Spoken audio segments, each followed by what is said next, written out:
Yo, what's going on, guys? It's NGP here. I'm here with to give you my thoughts on Shiki. So for anybody who hasn't read it, I'm just gonna give you a quick rundown, which is basically like, well, not well. I'm actually This is the rundown on the anime. I shouldn't say read. This is the anime. I haven't read the manga. So basically, what went down is you have a town called Sodaba Village. It's gonna have basically it's a small town, very insulated. A lot of people gossip. They like to gossip. You know, they got their small families all together. You know, very friendly. Some people want to get out, hit the big city. Most don't.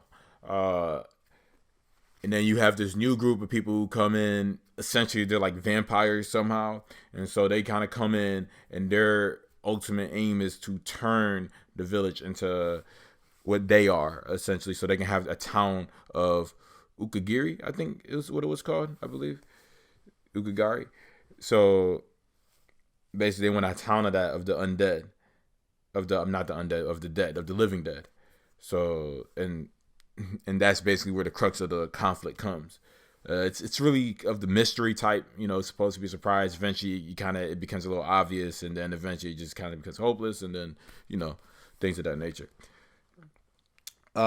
So basically, my thoughts on this one. This was a good one. This was a good anime. Like the story was interesting. The characters could have used some work. Like I feel like what held this one up, what held Shiki up, is more or less the story. I'd say there was two or three characters that like really caught my interest, which would be like Ozuki was pretty solid. Like his development, how he changed throughout the story, definitely had my attention. Seishin, I liked him a lot. Like he was I like how introspective and thoughtful he was, and how he kind of tried to see the world from both perspectives of both the dead and the living. So he understood the just the overall value of life. He didn't look at them as they were monsters. He looked at them like, hey, like these guys. He understood like it's not their intent to do what they want these things, but it's like it's the only way they can exist. And so he said that there's still people, whereas Ozuki took a more of an approach like, nah, these guys, nah, we're not with that. Like us, them, get them out of here. Which like, look, they try to make Ozuki look bad. Personally, I don't think that he was wrong for what he did. He was just trying to help his constituents survive. Then other good characters were Sunako.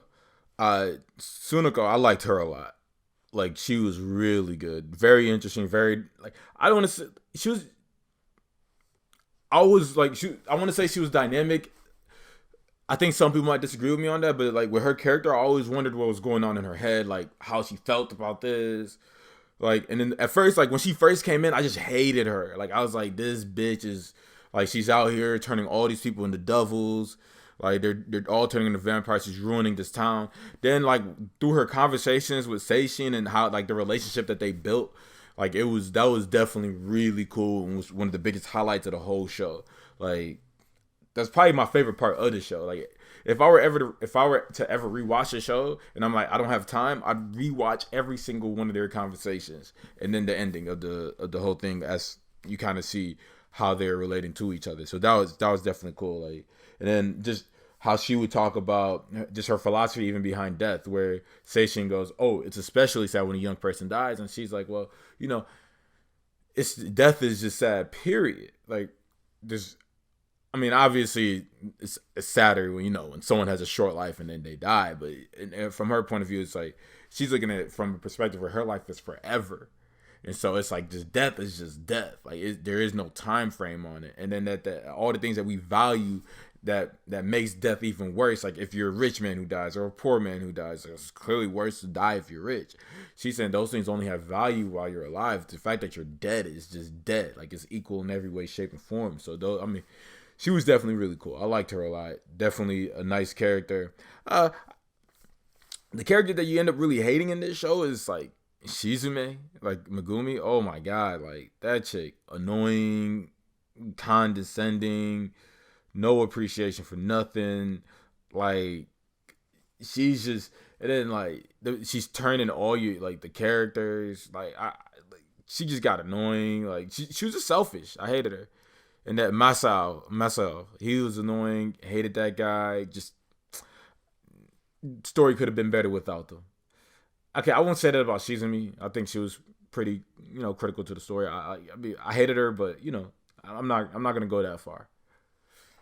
Next character I want to talk about is Natsuno Yu. Natsuno, I want to say he was an interesting character, but himself as a character wasn't very interesting. But the path that he took was definitely interesting. Definitely something worth watching.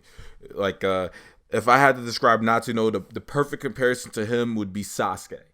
Like, except he's Sasuke with, let's say, Naruto's heart. You know what I mean? That type of deal. I mean, I think like so. Deep down, he's a good guy, but he's always acting cool. So he's just very boring. But he's a good guy at heart, but he's super boring. Like, oh my god.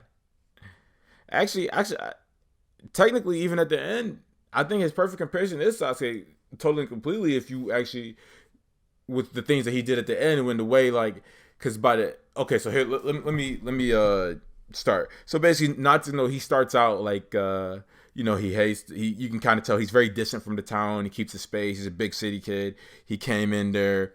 Shizumi, she's the person who wants to get out of town. She wants to hit the big city, so she looked at him, so she loved him, right? It was unrequited, typical. He's too cool for everything, too cool for friends. He ends up making friends, so he builds, without realizing, he built a relationship to the village because he made connections. So when things start happening, he does his best to help stop it. Eventually, he gets turned. Then, once he gets turned, he once he got turned, like he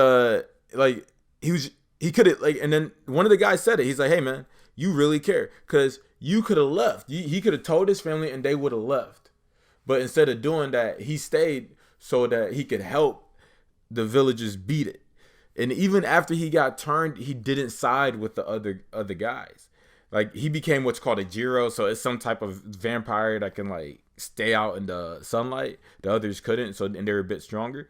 So like, but he stayed. Even when he turned to Jiro, he went to Ozuki and was like, "Hey man, like I'm gonna help you stop this thing, and I'm gonna show you how." So I thought that was like, so that I mean, you could kind of see that coming, but it was cool. It was definitely cool.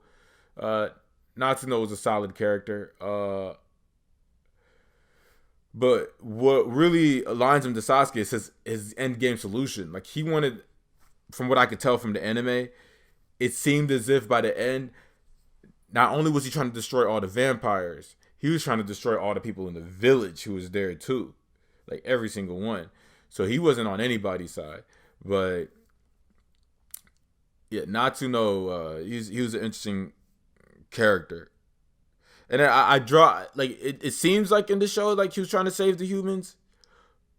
But he doesn't, like, I guess the guy asked him, Tatsumi asked him, he's like, "Hey, man, why are you doing this? Why are you on their side? They don't fuck with you." And then he was like, "What makes you think I'm on their side?"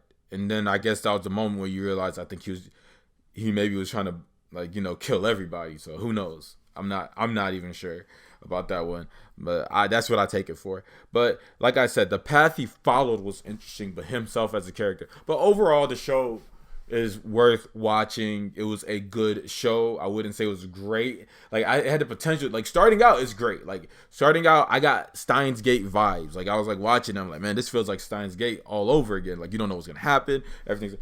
Should I say Steins Gate? Maybe Monster. I say Steins Gate maybe because the animations is closer to Steins Gate, but just that mystery, you don't know what's gonna happen. They're bringing things at you. It's a lot of things coming at you. But about halfway through, the direction seems very clear. You kind of see where everything is going, so it stops being a surprise. So I would definitely say it's a good show. Definitely recommend watching it. I'd say 7 out of 10. Yeah, I think that's a fair rate for it. So yeah, like, this is something I definitely think you guys should pick up. I mean, obviously I'm dropping a lot of spoilers, so it's really not a review. I liked it. I liked it. I don't know how you guys felt about it after you watched it. I liked it. I think yeah, I think it's good. I liked it a lot. Well, tell me what you guys thought about it. Leave it in the comment section.